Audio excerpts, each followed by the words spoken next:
వచ్చే మీకు వందనాలు. మొట్టమొదటి పరిశుద్ధులనా మీ చదువులోకి వచ్చే భాగ్యాన్ని అనుగ్రహించాలి. మీకు వందనాలు. కళ్ళు ముయ్యండి. ప్రార్థన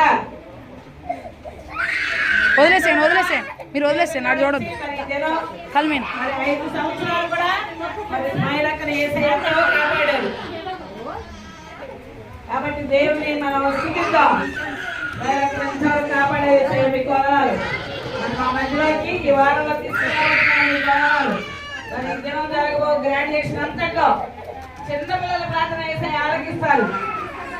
మీకు తోడుగా ఉండండి, మీకు నిలబెట్టుకోండి. చక్కగా గ్రాడ్యుయేషన్ అంతా కూడా చక్కగా సక్సెస్ఫుల్ గా ముగించుకోవడానికి నీ కృప దయచేయండి. అందరూ కళ్ళు మూసుకోవాలి. నేను చెప్పిన మాటలు మీ హృదయంలో ప్రార్థించండి. దేవుడు మన ప్రార్థన వింటాడు. పరిశుద్ధుడా మీకు